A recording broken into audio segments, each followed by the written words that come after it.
এই হরিণ দাঁড়া।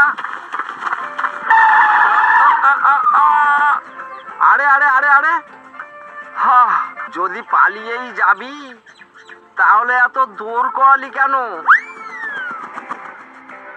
একদম হাঁপিয়ে গেলাম, আজকের সকালটাই খারাপ হয়ে গেল।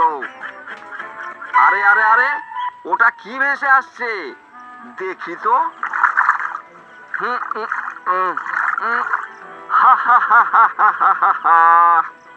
এতগুলো ডিম, আমাকে তো অনেক দিন শিকারই করতে হবে না। একটা খেয়ে দেখি তো। আচ্ছা, এই ডিমগুলো দিয়ে যদি বাচ্চা ফোটানো হয় তাহলে তো আমাকে আর কোনোদিনই শিকার করতে হবে না।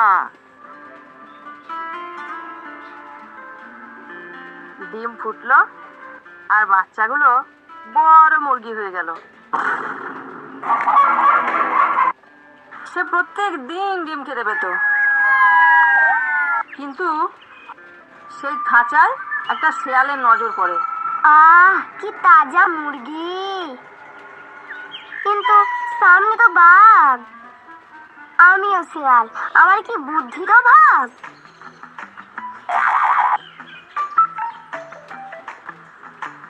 কি ব্যাপার বাঘ মামা, তোমার মুখটা কেমন শুকনো শুকনো লাগছে? ঠিক মতন খাওয়া দাওয়া করছো না নাকি? হ্যাঁ, না মানে ওই আর কি।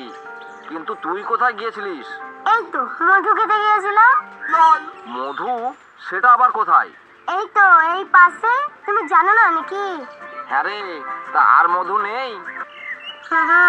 এই তো কাজ হয়েছে, থাকবে না কেন বাঘ মামা, অনেক মধু আছে।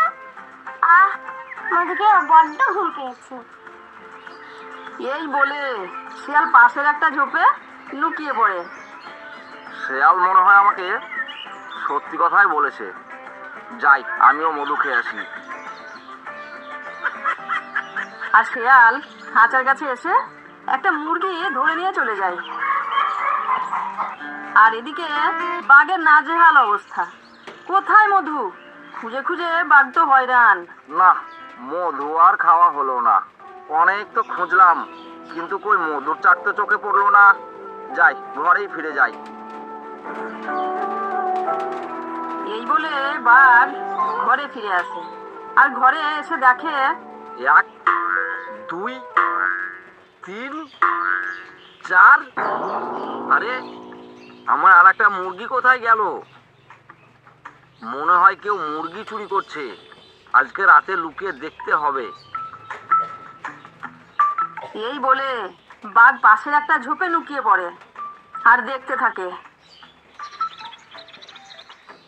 আজকেও বাঘকে বোকা বানিয়ে একটা মুরগি খেয়ে আসি। কি ব্যাপার, বাঘ মামাকে তো কোথাও দেখতে পাচ্ছি না। তাই তখন একটা মুরগি নিয়ে হাঁটারে। এই বলে শিয়াল সেখানে যায় আর আবার একটা মুরগি ধরে নিয়ে চলে আসে, আর বাঘের সামনে পড়ে যায়। বজ্জাত শেয়াল, এর শাস্তি তুই পাবি। এমন শাস্তি দেব। ওরে বাবা রে, বাঁচতে চাইলে পালাই। ছাড়ো বাঘ মামা, ছাড়ো। গেল রে